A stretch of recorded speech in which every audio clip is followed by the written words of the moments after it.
நான் சொல்ற இந்த ரெமெடி நீங்க ஃபாலோ பண்ணீங்க அப்படின்னா உங்க ஹேர்ஸ்ல ஸ்பிளிட் எண்ட்ஸ் ப்ராப்ளம் இருக்குன்னா அதை சூப்பரா நீங்க ரெக்கவரி பண்ணிக்கலாம். அதுக்கு வந்து ரொம்ப ரொம்ப இந்த நான் சொல்லக்கூடிய இந்த டிப்ஸ் உங்களுக்கு யூஸ்ஃபுல்லா இருக்கும். ஃபர்ஸ்ட் அந்த ஸ்பிளிட் எண்ட்ஸ் ஏன் வருது அப்படின்னு தெரிஞ்சுக்கலாம். அதாவது நம்ம முடி வந்து ஒவ்வொரு முடிகளுமே வந்து புரதத்தால் ஆனது. நம்ம முடிக்கு போதுமான அளவுக்கு புரத சத்து இல்லாமல் இருந்தது ஒரு காரணமா இருக்கலாம்.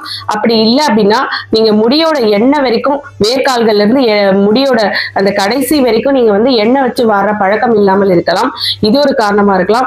அதிகப்படியான பொல்யூஷன்ல நீங்க நிறைய போற வேலைகளுக்கு செல்றவங்களா இருக்கலாம். அது ஒரு காரணமா இருக்கலாம். இந்த மாதிரி நிறைய காரணங்களால முடியோட நுனி வந்து பிளவு ஏற்படும். இதை வந்து நம்ம வந்து எப்படி நம்ம ரெக்கவரி பண்ணிக்கலாம் அப்படின்னு பாத்தீங்கன்னா, நீங்க ஒரு டீஸ்பூன் அளவுக்கு வெந்தயம் எடுத்துக்கோங்க.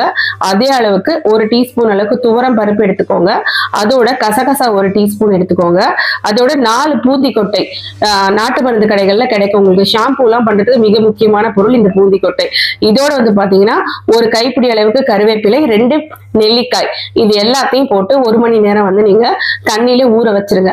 ஊற வச்சுட்டு இது ஒரு நல்ல ஒரு திக்கான பேஸ்டா அரைச்சிட்டு இதோட வந்து பாத்தீங்க அப்படின்னா வந்து ஒரு டீஸ்பூன் அளவுக்கு சுத்தமான நல்லெண்ணெய் அதையும் கலந்து இந்த பேக்ல நல்லா பீட் பண்ணி ஆடிங்க. இதோட முட்டையோட வெள்ளைக்கரு சேர்த்துக்கும் போது உங்களுக்கு நேச்சுரல் புரோட்டீன் உங்களோட ஹேர்ஸுக்கு கிடைக்கும். இப்ப நான் சொல்லிக்கூடிய இந்த பொருட்கள் இருக்கக்கூடிய இன்கிரீடியன்ஸ் எல்லாமே உங்களோட முடியோட நுனிப்பிளவுக்கு ரொம்ப நல்ல தீர்வு கொடுக்கும். கண்டிப்பா வீக்லி ட்வைஸ் நீங்க இதை ஃபாலோ பண்ணணுங்க.